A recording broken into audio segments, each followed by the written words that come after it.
Breaking చూస్తున్నాం. Bhadrachalam BRS MLA Tellam Venkatrao గులాబీ పార్టీకి షాక్ ఇచ్చారు. బీఆర్ఎస్ అధినేత కేసీఆర్ నిర్వహిస్తున్న సమావేశానికి డుమ్మా కొట్టారు. మహబూబాబాద్, ఖమ్మం పార్లమెంట్ నియోజకవర్గ ముఖ్య నాయకులతో తెలంగాణ భవన్లో బీఆర్ఎస్ అధినేత కేసీఆర్ సమావేశమయ్యారు. ఈ సమావేశానికి తెల్లం వెంకట్రావు హాజరు కాకపోవడం గులాబీ పార్టీలో కలకలం రేపుతుంది. నిన్న సీఎం రేవంత్ రెడ్డిని కలిసిన తెల్లం వెంకట్రావు ఇవాళ ఏకంగా పార్టీ అధినేత సమావేశానికే డుమ్మా కొట్టడం హాట్ టాపిక్ గా మారింది. ఇప్పుడు అసెంబ్లీ ఎన్నికల్లో ఉమ్మడి ఖమ్మం జిల్లాలో మొత్తం 10 స్థానాల్లో బీఆర్ఎస్ ఒక్క భద్రాచలంలోనే గెలిచింది. తెల్లం వెంకట్రావు బీఆర్ఎస్ ను వీడి కాంగ్రెస్ లో చేరతారంటూ ప్రచారం సాగుతోంది. మంత్రి పొంగులేటి శ్రీనివాసరెడ్డికి తెల్లం వెంకట్రావు అత్యంత సన్నిహితుడిగా పేరుంది. అయితే ఈ నెల 11న భద్రాచలంలో సీఎం రేవంత్ రెడ్డి ఇందిరమ్మ ఇళ్ల పథకాన్ని ప్రారంభించనున్నారు. ఈ నేపథ్యంలో అదే సభలో తెల్లం వెంకట్రావు కాంగ్రెస్ లో చేరతారన్న ప్రచారం సాగుతోంది.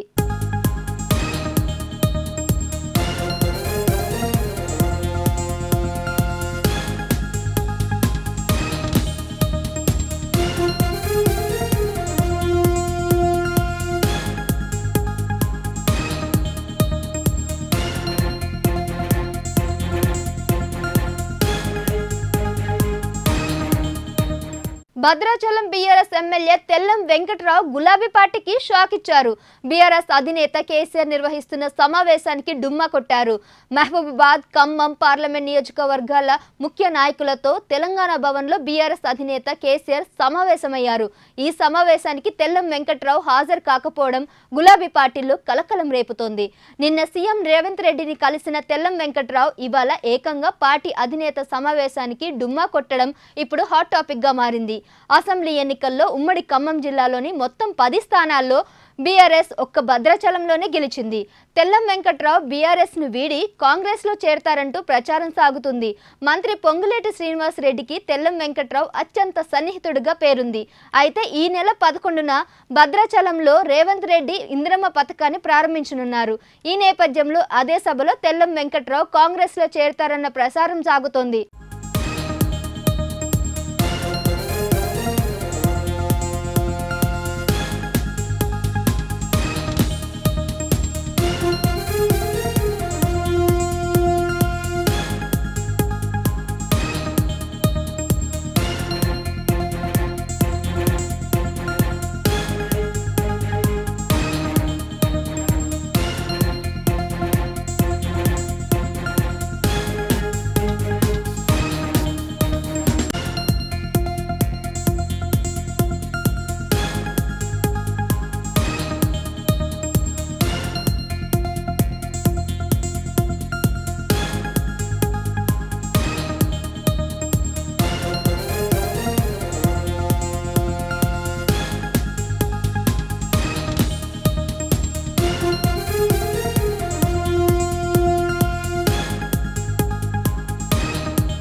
ఈ అంశానికి సంబంధించి మరింత సమాచారం మా ప్రతినిధి ప్రశాంత్ అందిస్తారు.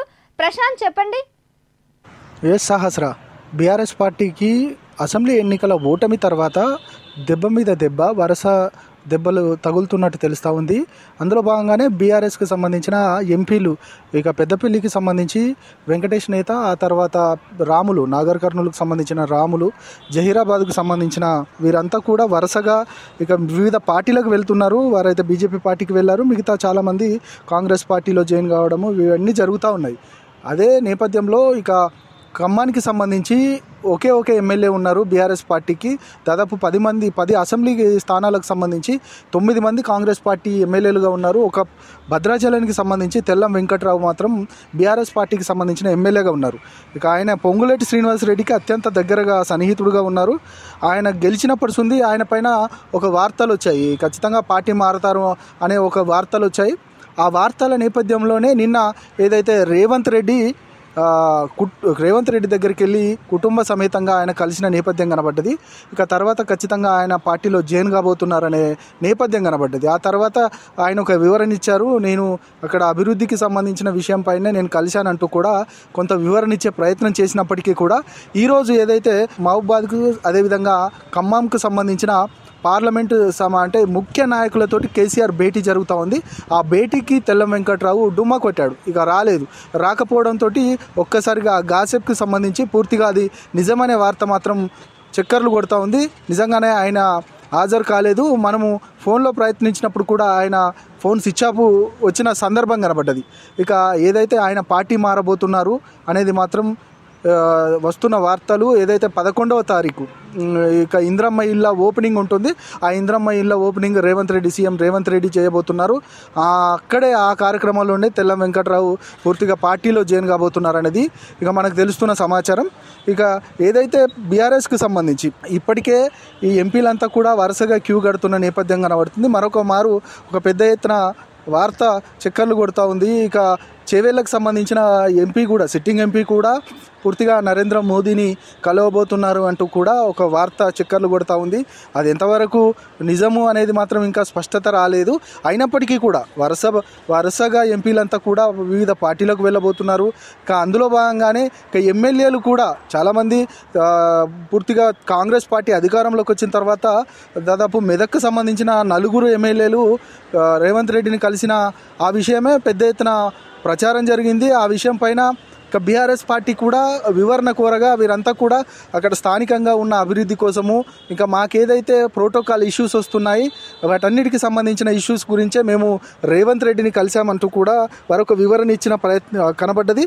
ఆ తర్వాత ఖచ్చితంగా అందరూ కూడా పార్టీలో ఉన్న దాదాపు 39 మంది ఎమ్మెల్యేలు కూడా ఒక 20 మంది ఎమ్మెల్యేలు మా వైపు రాబోతున్నారంటూ కూడా మంత్రులే స్వయంగా వారు చెప్పిన సందర్భం కనబడ్డది. ఇక అందులో భాగంగానే అసలు పార్టీకి సంబంధించిన పార్లమెంట్ ఎన్నికల తర్వాత బీఆర్ఎస్ పార్టీకి సంబంధించిన ఎమ్మెల్యేలు క్యూ కడతారు అనేది మిగతా పార్టీలు చేస్తున్న విమర్శలను ఇక ఇది నిజంగా పోతున్నాయి అనేది ఒక ఊతమిస్తున్న సందర్భం కనబడుతూ ఉంది.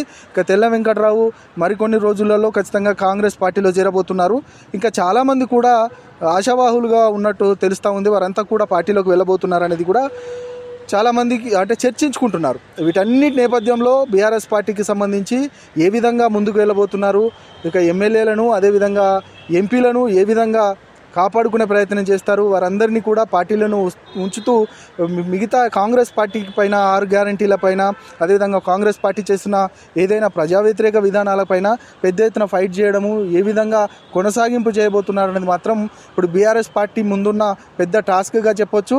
ఇక ఇప్పటికే వారందరికీ ఒక దిశ నిర్దేశం చేయడంలో నిన్నటి నుండే కేసీఆర్ తెలంగాణ భవన్కి వచ్చి వివిధ ఏదైతే నిన్న పెద్దపల్లి అదేవిధంగా కరీంనగర్ సంబంధించిన పార్లమెంటు పరిధిలో ఉన్న ముఖ్య నాయకులతోటి భేటీ అయ్యారు. వారందరికీ కూడా ఖచ్చితంగా మనం గెలవబోతున్నాము, ఎక్కువ స్థానాలు రాబోతున్నాయి, ఏదైతే అసెంబ్లీ ఎన్నికలకు సంబంధించి వాటి ఓటమి గురించి వదిలేయండి అంటూ కూడా ఒక మాట కూడా చెప్పినట్టు తెలుస్తూ ఉంది. అందులో భాగంగా ఈరోజు మహబూబాబాద్ అదేవిధంగా ఖమ్మానికి సంబంధించిన అభ్యర్థులను కూడా ప్రకటించే ఆలోచనలో కేసీఆర్ ఉన్నట్టు తెలుస్తూ ఉంది.